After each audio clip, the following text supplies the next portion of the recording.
The Muslim conquest of the Levant, occurring in the mid-7th century AD, a pivotal chapter in the rapid expansion of the Islamic Caliphate following the death of the Prophet Muhammad. Initiated by the Rashidun Caliphate, the campaign began under Caliph Abu Bakr and reached its zenith under Caliph Umar ibn al-Khattab. This military endeavor led to the swift defeat of the Byzantine armies, culminating in the decisive Battle of Yarmouk in 636 AD, a turning point that effectively placed the Levant under Muslim control. Thus, this conquest not only expanded the territorial reach of the burgeoning Islamic Empire, but also facilitated the spread of Islam, profoundly influencing the Levant for centuries to come. Hello and welcome back for another video. If you are new here, it's good to meet you, and if you're returning, great to see you again. As always, if you'd like to support the channel, links are in description, or just help me reach my subscriber goal. I think we can get up to 15,000 soon. No timelines. Well, I'd like to invite you to get relaxed, take a deep breath, and we can begin our history. For today's topic, the Muslim conquest of the Levant. Let's go and set a little bit of background. We have to rewind it a little bit to set the scene.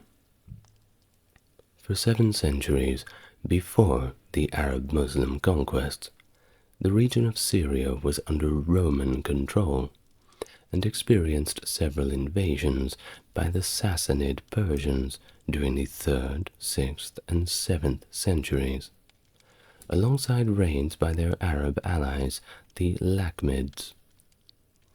After the fall of Jerusalem in 70 AD, the Romans rebranded the region, including Judea, Samaria, and Galilee, as Palestina, divided into 2 dioceses. They also designated a broader area encompassing the Negev, Sinai, and the West Arabian coast as Palestina Salutaris, sometimes referred to as Palestina Tertia. An Arab vassal state, known as the Ghassanids, partially governed the area. The Romans, commonly referred to as the Byzantines in this era, the Eastern Roman Empire that is, faced Persian occupation under Khosrau II from 603, enduring until Heraclius's victories prompted a peace treaty in 628, restoring Roman control shortly before the Islamic conquest. It was at this juncture the Romans were still stabilizing their rule, particularly in territories they had lost for nearly 2 decades, still doing the cleanup in those places. Syria was then divided into 2 provinces, with Syria proper extending from Antioch and Aleppo down to the Dead Sea, and Palestine to its west and south. Syria's demography included Aramaic and Greek speakers, and it had a significant Arab presence, particularly in its eastern and southern regions. This Arab presence gained prominence with the migration of the Ghassanid tribe from Yemen, who, upon converting to Christianity, established a semi-autonomous state, albeit under the oversight of the Romans. The Ghassanids, who made their capital in Bosra, became a prestigious princely family in the empire, with the last king, Jabala ibn al-Ayman, ruling at the time of the Muslim conquest. In response to recapturing territories from the Sasanians, Byzantine Emperor Heraclius constructed defensive lines from Gaza to the southern Dead Sea to protect against bandits, rather than simply fortifying against these military threats. These defenses, concentrated primarily in northern Syria, were inadequate against the advancing Muslims from the south, who reached Gaza before encountering significant Byzantine forces. This period marked a critical point of military evolution within the Byzantine Empire, which, despite recovering from the Roman-Persian wars, was ill prepared for the challenges posed by the new Arab threat. During Muhammad's lifetime, military engagements with the Byzantine Empire were initiated. A notable early confrontation was the Battle of Mu'tah, which occurred in September 829 near the village of Mu'tah, east of the Jordan River, and in the vicinity of Karak, in modern-day Jordan. This battle pitted the forces of Muhammad against the Byzantine Empire and their Arab Christian vassals, the Ghassanids. Islamic historical narratives often depict this battle as a response to the execution of Muhammad's emissary by Ghassanid officials, who was en route to Bosra. Thus the Muslim forces were initially overwhelmed, and after the death of 3 Muslim commanders, leadership passed to Khalid ibn al-Walid, who managed to retreat successfully, saving what remained of the force and returning them to Medina. Following his farewell pilgrimage in 623, Muhammad appointed Usama ibn Zayd to lead an expedition aimed at avenging the losses in Mu'tah, where Usama's father, Zayd ibn Haritha, had died. Known as the Expedition of Usama bin Zayd, this campaign marked the first successful Muslim military raid into Byzantine territory in May or perhaps the early June of 632. Muhammad passed away in June of that same year, and Abu Bakr was named his successor as caliph. Soon after his accession, Abu Bakr faced the Rida Wars, a series of rebellions by Arab tribes. These were decisively ended by the year 12 Hijri began on the 18th of March 633, with the Arabian Peninsula unified under the central authority of the Caliphate in Medina. The broader ambitions of Abu Bakr, whether he aimed for extensive imperial conquests or not, still remain a matter of debate. However, it was his actions that certainly set the stage for expansive territorial conquests, initiating a significant period of military expansion that included a major conflict with the Persian Empire, directed by the famed general Khalid ibn al-Walid. Following his victorious campaigns against the Sassanids and the subsequent establishment of a base in Iraq, Khalid ibn al-Walid turned his focus towards consolidating control in the region. Concurrently, he engaged with the Ghassanids, who were Arab allies of the Byzantine Empire. During this period, the Caliphate in Medina actively recruited local tribal forces from across the Arabian Peninsula to bolster the Muslim armies, excluding only those tribes who had participated in the Rida Wars until they were eventually needed in 636 for the battles at Yarmouk and al-Qadisiyah, mainly due to manpower shortages. Gotta have a human shield, right? Well, the organizational structure of the military under Caliph Umar evolved in 636, transitioning from tribal contingents to a more centralized army format, thereby making the military a formal department of the state.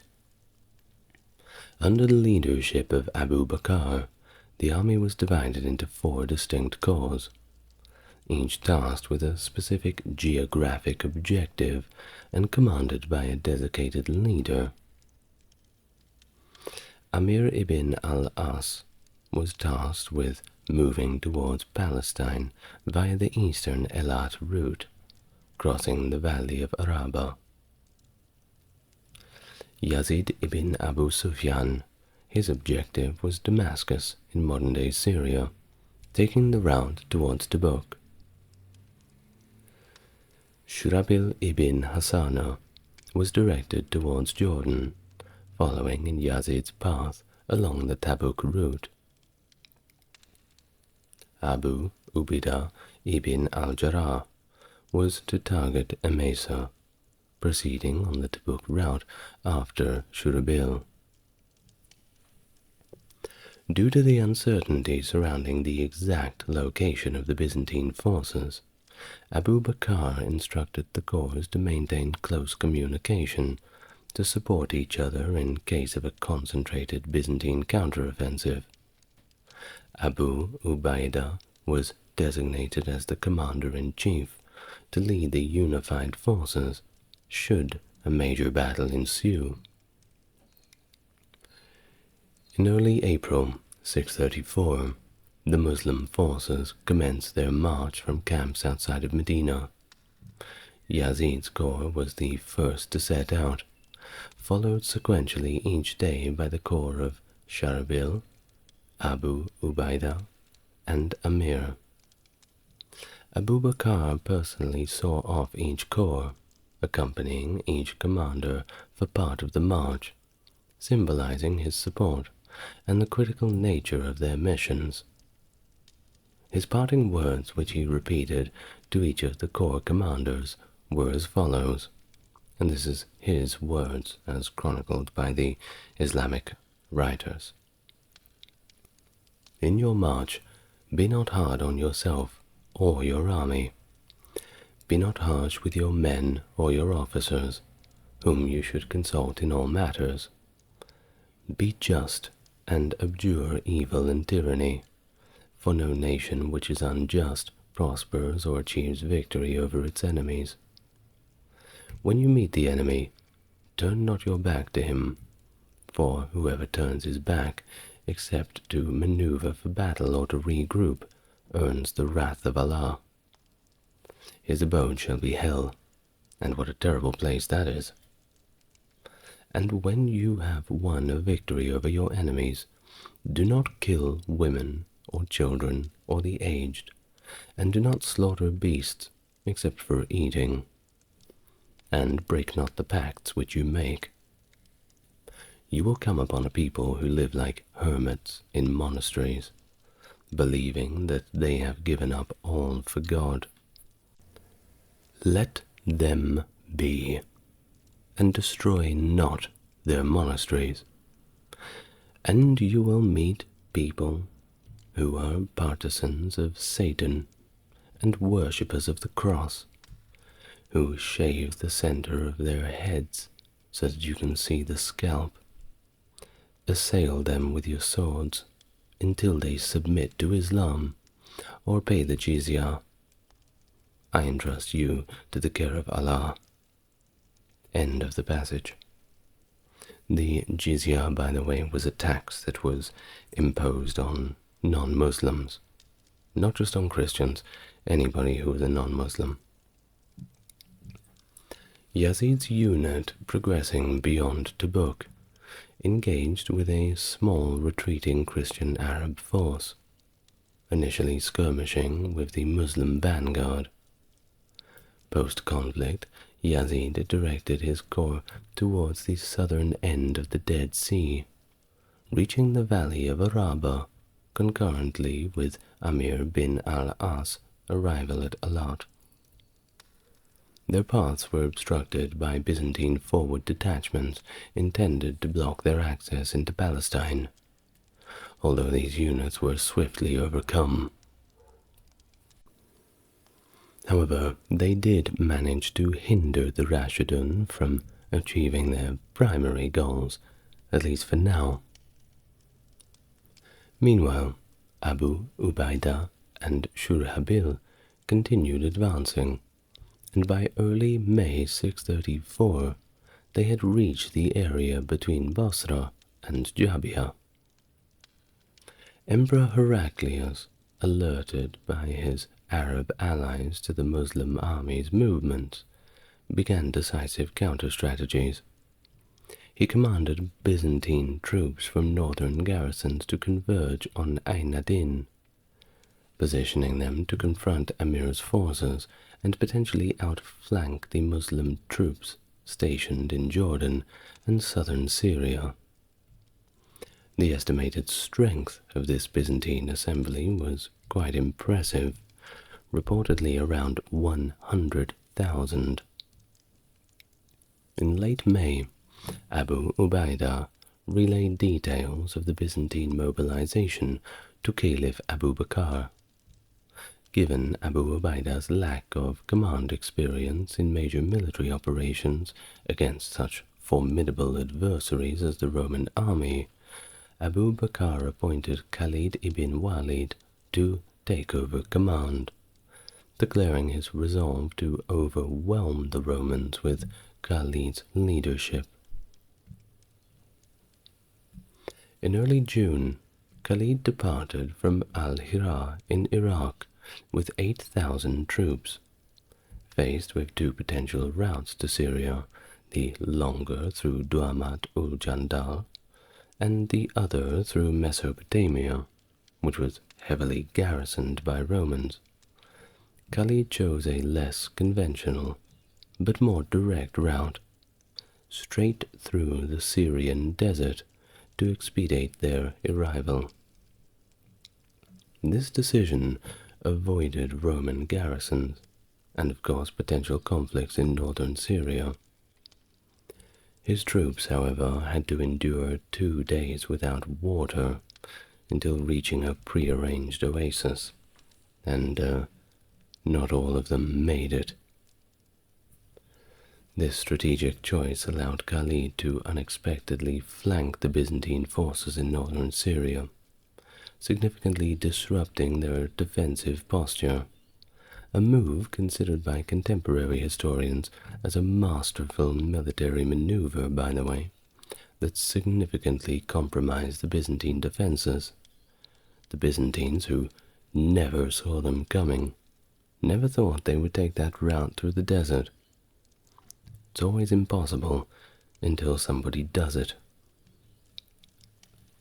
Khalid ibn al-Walid's conquests began with the rapid capture of Ain Tamer, Kurakir, Suwa, Arak, and the historically significant city of Tadmur.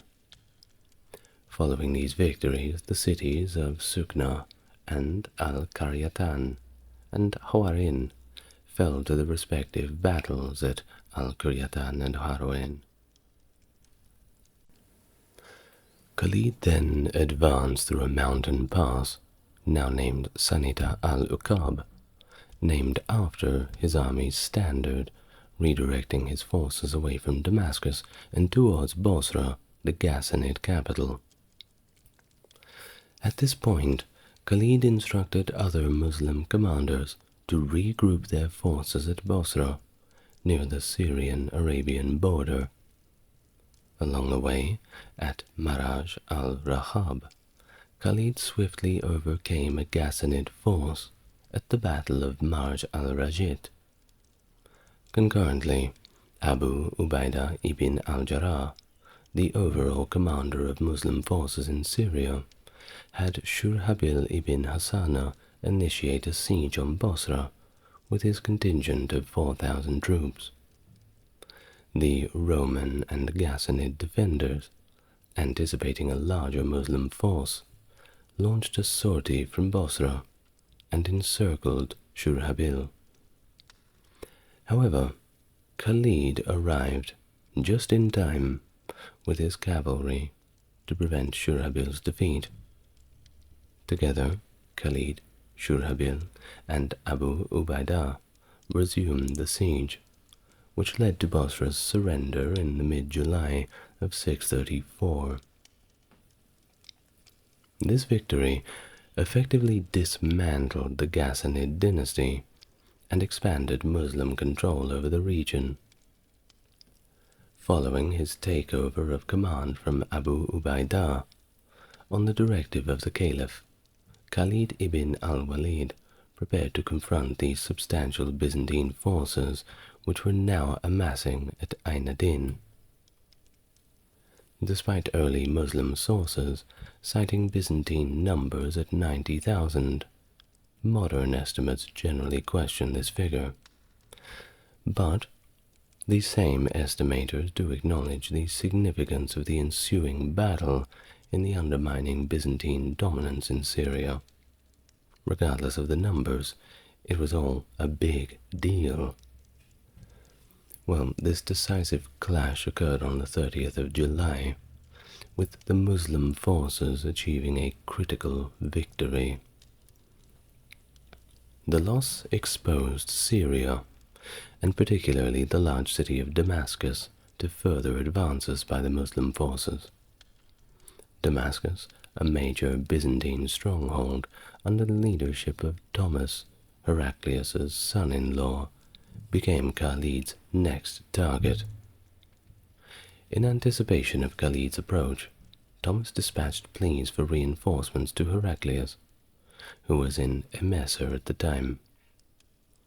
To buy time to strengthen Damascus' defenses, Thomas also sent out forces to slow Khalid's advance.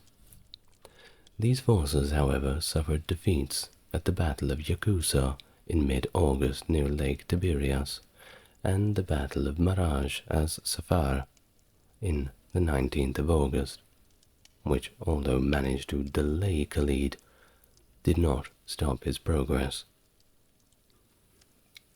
By the 20th of August, Khalid had laid full siege to Damascus.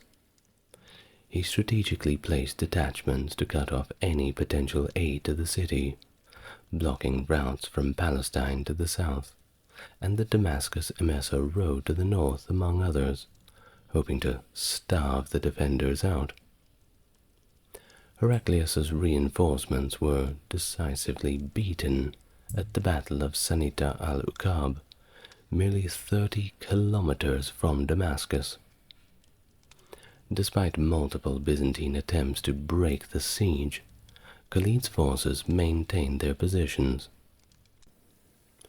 Damascus ultimately fell to Khalid on the 18th of September, after a siege that lasted either 30 days or, according to some accounts, up to 6 months. While following the capture of Damascus, Heraclius retreated to Antioch. The residents of Damascus were granted safety, in exchange for a yearly tribute, of course, and the retreating Byzantine army was allowed a 3-day head start. Khalid, however, pursued them with his cavalry, taking a lesser-known route and successfully ambushing them at the Battle of Maraj al-Debaj, some 305 kilometers north of Damascus. On the 22nd of August, during the siege of Damascus, Abu Bakr, the first Caliph, passed away, having previously designated Umar as his successor. Upon becoming Caliph, Umar's initial action was to replace Khalid ibn al-Walid with Abu Ubaidah ibn al-Jarrah as commander-in-chief of the Muslim forces. Although Abu had received a letter detailing these changes during the siege, he withheld the announcement until after Damascus was secured. After the city's capture, Khalid demonstrated his loyalty to the new caliph by pledging his obedience and continued serving under Abu Ubaidah, albeit no longer in command. Khalid is noted for his acceptance of the transition, saying, "If Abu Bakr is dead and Umar is caliph, then we listen and obey." Under Abu Ubaidah's leadership, the pace and strategy of military operations in Syria saw a notable change, becoming more methodical and deliberate. Abu Ubaidah held Khalid in high regard and appointed him as the commander of the cavalry, continuing to rely significantly on Khalid's military acumen throughout the campaign. Shortly after Abu Ubaidah assumed the role of commander-in-chief, he deployed detachments to the annual fair at Abu al-Quds, now known as Abla, near Zalhua, located 50 kilometers east of Beirut, modern-day Lebanon. This detachment, however, was unaware of the true strength of a nearby Christian Byzantine Arab garrison, having been misled about its size by their informants. Well, the garrison did not like them gate-crashing, and quickly surrounded the Muslims, threatening to annihilate them. In response, Abu Ubaidah dispatched Khalid with reinforcements based on fresh intelligence. Khalid arrived just in time on October the 15th, managing to defeat the garrison and returning with substantial loot and numerous, very embarrassed Roman captives. This victory solidified Muslim control over central Syria, effectively severing Byzantine communications between northern Syria and Palestine, and that was a big problem for the Eastern Roman Empire. While following this, Abu Ubaidah directed his forces towards Fal, significantly below sea level, where a substantial Byzantine garrison remained, along with survivors from the Battle of Ainadan. This position was strategic for the Byzantines, who could launch eastward strikes to disrupt Muslim lines to Arabia and maintain a threat over Palestine. Upon arrival, Khalid, leading the advance, discovered that the Byzantines had inundated the plains by damming the Jordan River. Despite this, the Byzantine forces were still overcome at the Battle of Fal on the 23rd of January 635. Muslim forces continued their consolidation of the Levant. Shurhabil and Amir pushed deeper into Palestine, securing the surrender of Bet She'an and Tiberias in the early February. Upon assessing the Byzantine strength in Palestine, Caliph Umar sent detailed instructions to his commanders. He directed Yazid to secure the Mediterranean coastline. Amir and Shurhabil executed these orders effectively, engaging and overcoming the region's most formidable Byzantine garrison in the Second Battle of Ainadan. Subsequently, Amir proceeded to capture several key locations, including Nablus, Amawas, Jaffa, Haifa, Gaza, and Yubna, thus completing the Muslim conquest of Palestine. Simultaneously, Shurhabil targeted the coastal towns of Acre and Tyre, while Yazid moved from Damascus to seize Sidon, Arka, Byblos, and Beirut. By 635, the Muslims controlled Palestine, Jordan, and southern Syria, except for Jerusalem and Caesarea, which remained under siege by Yazid until their capitulation in 640. This period also marked a significant change for the Jewish population of the region. According to the lexicographer David ben Abraham al-Farsi, the Muslim conquest allowed Jews, previously restricted by the Byzantines, access to prayer on the Temple Mount, providing them with a sense of relief.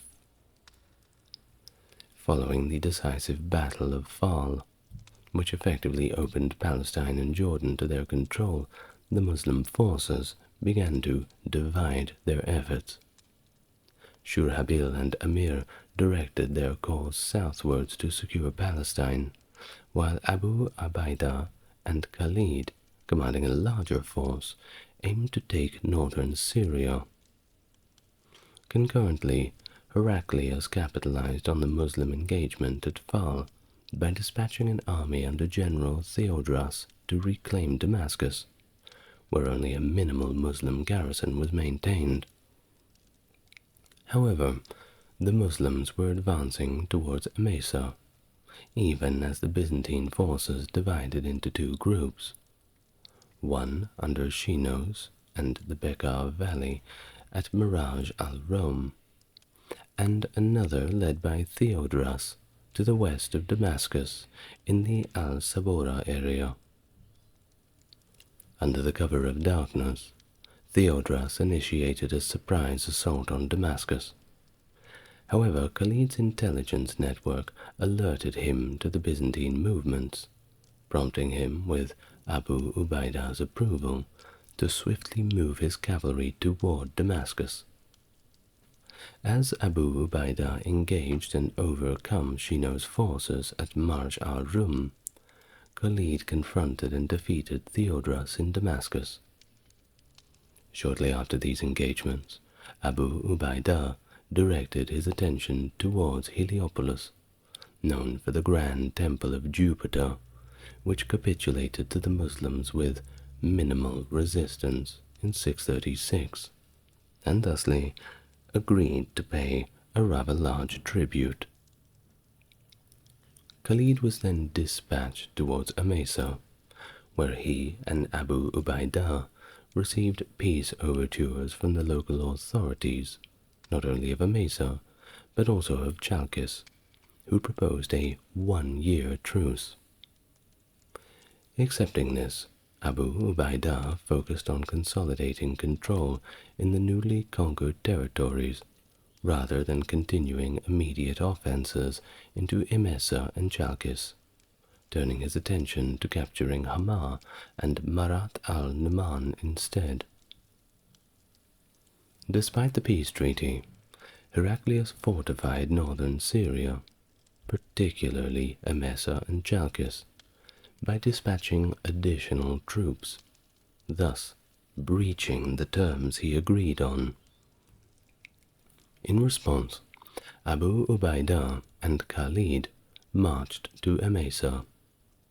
They encountered a Byzantine force designed to disrupt their advance, but this force was swiftly defeated. The subsequent siege of Emesa lasted 2 months, culminating in its capture in 636, the month of March. Khalid then led his cavalry north after taking Emesa, swiftly advancing into northern Syria. During a raid near Shaizar, he captured a convoy destined for Chalkis, gaining crucial intelligence from the prisoners about Heraclius's plans to rally a formidable force, estimated at 200,000, to reclaim Syria. Recognizing the imminent threat, Khalid promptly called off the raid. Heraclius, learning from previous encounters, aimed to avoid direct confrontation with the Muslim armies. He strategized to bolster the defenses of major cities, intending to isolate and systematically eliminate the scattered Muslim units. This strategy also involved coordination with Yazdgerd III of the Sasanian Empire, who had formed an alliance with Heraclius by marrying his daughter, or perhaps granddaughter, Manyan, in 635. Heraclius's plan was to simultaneously attack from the Levant, while Yazdgerd would counter from Iraq. However, Heraclius's plans were undermined when Yazdgerd failed to launch his part of the campaign, possibly due to exhaustion of his own resources. In response to the threat, Heraclius initiated a series of offenses in June of 636, with 5 large armies to retake Syria. Khalid anticipating the strategic danger of Muslim forces being defeated in isolation, proposed to Abu Ubaidah during a war council to consolidate all Muslim troops at Jabiyah to prompt a decisive battle. Abu Ubaidah accepted, effectively countering Heraclius's attempts to avoid open battle, particularly against the Muslim light cavalry. From Jabiyah, they moved to the Yarmouk River's plains, advantageous for cavalry maneuvers. During this repositioning, Khalid's forces were successfully engaged and defeated a Byzantine vanguard, securing a safe withdrawal to Yarmouk, where they regrouped in July. The Byzantine forces, commanded by Van, arrived shortly thereafter. Initial skirmishes saw the Ghassanid forces under King Jabala, allies of the Byzantines, defeated by Khalid's guard. Throughout the next month, negotiations stalled, and Khalid personally met with Van. During this period, additional Muslim reinforcements also bolstered the numbers. In a significant strategic shift, Abu Ubaidah handed over tactical command to Khalid. The Battle of Yarmouk commenced on the 15th of August, and it continued for a very intense 6 days. The Byzantines were completely crushed, and it marked the end of their dominion over the Levant. Concurrently, Umar engaged in strategic deception to distract Yazdegerd III, culminating in the decisive Battle of Qadisiyah in November of the same year, which resulted in complete breakdown of Sassanid power in West Persia, just 3 months after the Muslim victory at Yarmouk. While following this decisive victory, the Muslim forces swiftly reclaimed the territories that had previously secured. In the aftermath, Abu Ubaidah convened a meeting with his senior commanders, including Khalid, to talk about what their next step was going to be. The decision was made to attack Jerusalem, and a siege ensued that lasted for 4 months. The city finally capitulated, but under the condition that it would surrender only to Caliph Umar in person. An initial suggestion was made for Khalid to impersonate Umar, dress up, wear a little fake mustache, due to their resemblance, but this was quickly seen through. They effectively said, "That's not the real Umar, bring us the real guy," prompting Umar himself to have to make the long trip all the way to Jerusalem to accept the city's surrender in April 637. I mean, it all sounds pretty serious, but I can't help but have a small smile creep up when I think about them dressing him up to look like the caliph to try to trick them. It just seems a little funny to me is all. Well, after Jerusalem, the Muslim forces dispersed to continue their conquests. Yazid's corps returned to Damascus and then moved to seize Beirut, while Amir and Shurahabil's forces pursued further conquests in Palestine. Meanwhile, Abu Ubaidah and Khalid, leading a contingent of 17,000 troops, advanced to northern Syria to secure more strategic locations. The next significant target was Chalkis, a vital Byzantine stronghold protecting the approaches to Anatolia, Armenia, and the regional capital, Antioch. Khalid was dispatched with his mobile guard to confront the fort's defenders, led by the formidable Greek general Menas. In a bold maneuver, Menas chose to engage Khalid's vanguard at Hasir, just east of Chalkis, aiming to destroy them before the main Muslim force could arrive. Well, the battle showed Khalid's military skill more than anybody else's, drawing praise from the Caliph Umar for his strategic prowess. With Abu Ubaidah joining him soon after, Chalkis surrendered in June, opening up northern Syria to Muslim control. The conquest continued with the siege of Aleppo, which fell in October after stiff resistance. The next target, Antioch.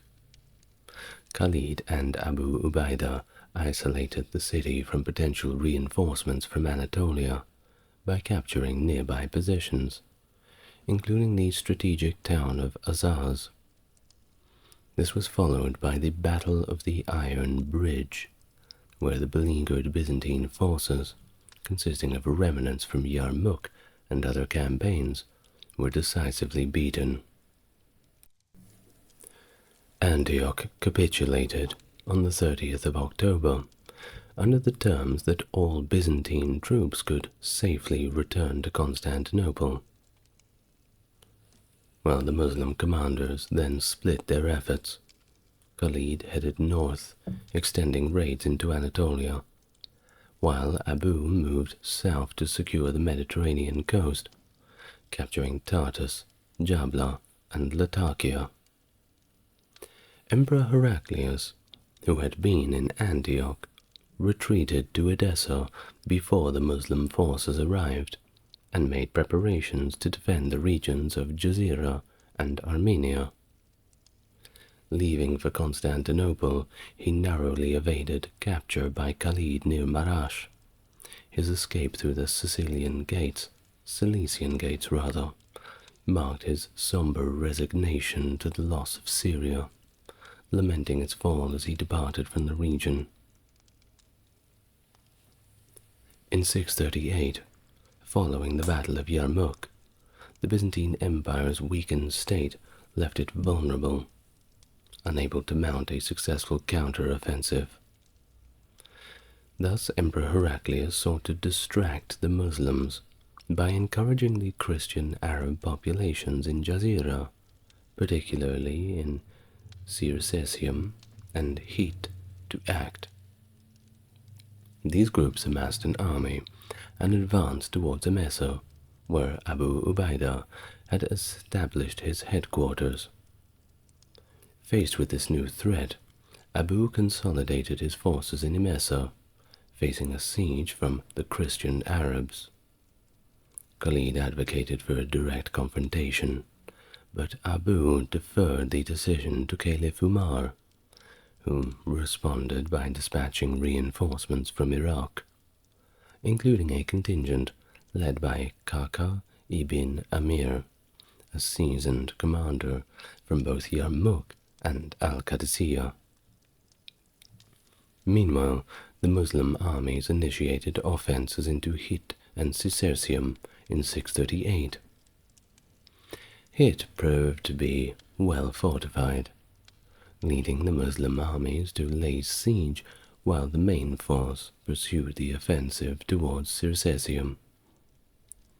News of the Muslim advances into their homelands prompted the Christian Arabs to lift the siege in Emesa and retreat, only to be caught by Khalid's forces, which executed a devastating rear attack. Later in 638, Khalid captured Germanicia, further solidifying Muslim control in the region. The conquest of Jazira was pursued vigorously by Umar's orders. Sa'id ibn Abi Waqqas, overseeing the Muslim forces in Iraq, directed Iyad ibn Ghnam to secure the area between the Tigris and Euphrates up to Urfa. By 639 to 640, Raqqa and most of Jazira had fallen peacefully and agreed to pay the jizya tax, effectively marking the end of Eastern Roman influence in that area. The subsequent Muslim conquests continued northward. Khalid and Iyad ibn Ghnam led these separate campaigns through Byzantine territories, capturing key locations such as Edessa, Amida, Malatya, and extending their reach to Ararat in Armenia, including raids into Anatolia. Heraclius responded by withdrawing from the region between Antioch and Tartus, effectively creating a buffer zone between the Muslim-held territories and Anatolia. However, Umar decided to halt further expansions and instructed Abu, now the governor of Syria, to focus on consolidating Muslim rule in the region. This shift in strategy was influenced by several factors, including Khalid's removal from military command, which marked the end of his illustrious military career, and the subsequent challenges of drought and plague that hit the region in the following year. During the rule of Caliph Uthman, Byzantine Emperor Constantine III orchestrated an ambitious plan to try to reclaim the Levant, which the Byzantines had lost under the leadership of Umar. In response to this threat, Muawiyah I, the then governor of Syria, urgently called for reinforcements.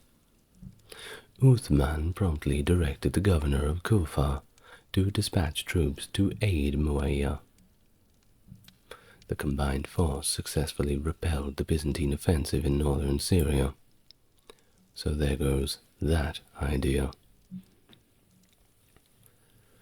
Well, in the mid-640s, under Muawiyah's command, Sufyan bin Mujid al-Azdi captured Tripoli, thus overtaking the final Byzantine stronghold on the Levantine coast.